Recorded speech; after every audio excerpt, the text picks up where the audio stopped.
गंवार सास। ममता ने अपने बेटे को पढ़ा लिखाकर बड़ा आदमी बनाया। अब वो शहर में अपने परिवार के साथ रहता है। एक दिन ममता का बेटा रोहन अपनी पत्नी आलिया से कहता है, अरे आलिया, सुनो, माँ अब से गांव में नहीं रहेगी। वो हमारे साथ यहीं रहेंगी शहर में।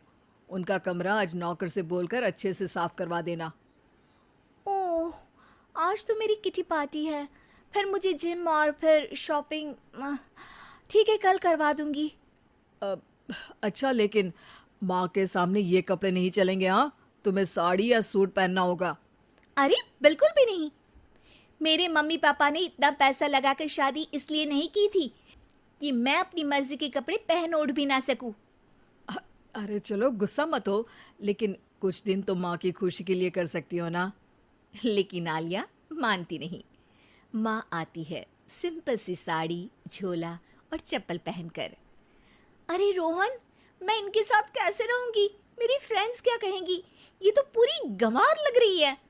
आलिया, माँ गांव में रहती थी इसलिए ऐसी हैं। तुम आज ही माँ के साथ जाकर उनकी पसंद की शॉपिंग करवा देना। इनके साथ घर के अंदर रहना मुश्किल है, बाहर तो मैं कभी भी ना जाऊं। रोहन को आलिया पर गुस्सा आ जाता है। माँ, ओ माँ। हाँ बेटा। वो माँ को ले जाने के लिए उनका हाथ पकड़ता है कि अरे माँ, तेरे हाथ अभी तक इतने कड़े हैं, तूने इसका कोई इलाज नहीं किया? अरे बेटा, इसका कोई इलाज नहीं। वैसे भी मुझे कोई शर्म नहीं कि मेरे हाथ मुलायम नहीं है, क्योंकि इन्हीं हाथों से मेहनत कर मैंने तुझे बनाया है बेटा। अगले दिन। माँ, मैं ऑफिस जा रहा हूँ।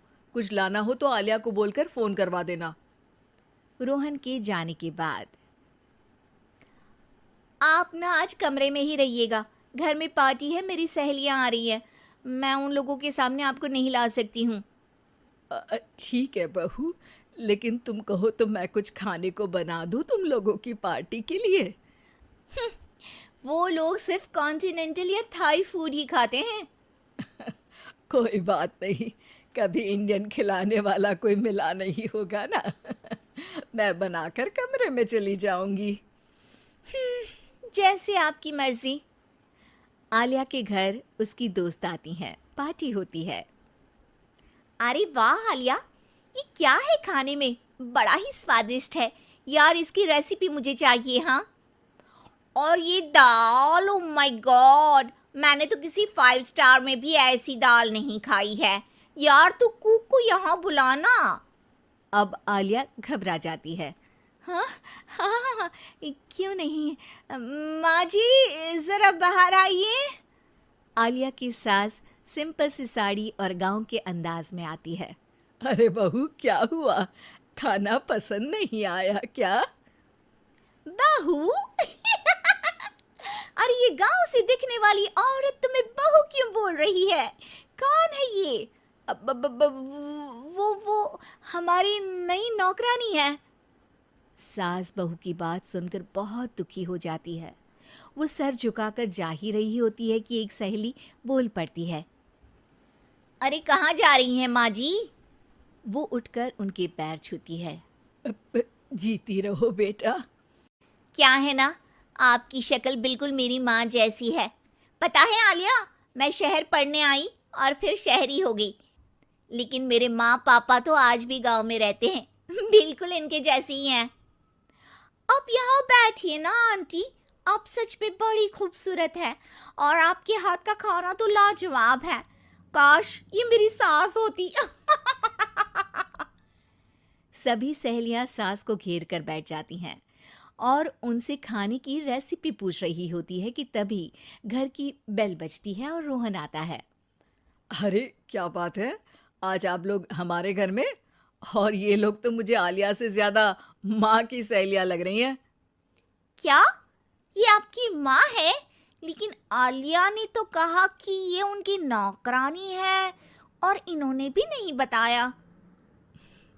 वो नहीं बताएंगी, क्योंकि उनके लिए बच्चों की इज्जत और उनकी खुशी सबसे पहले है। मुझे माफ कर दो, मुझे इन्हें तुम लोगों से मिलवाने में शर्म आ रही थी कि तुम लोग क्या कहती? अरे अब तो हमें शर्म आ रही है कि तुम हम लोगों की सहेली हो। हाँ, जो माँ जैसी सास को नौकरानी बोले वो हमारी सहेली नहीं हो सकती। ये बोलकर सभी वहां से जाने लगती है कि सास बोलती है, आलिया की तरफ से मैं तुम लोगों से माफ़ी मांगती हूँ। उसने जो कहा उसके लिए मैं उसे माफ़ करती हूँ।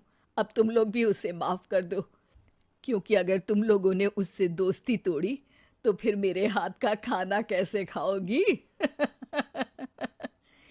नहीं नहीं आंटी, जरूर आएंगे, लेकिन अब आलिया की नहीं बल्कि आपकी सहेली बनकर।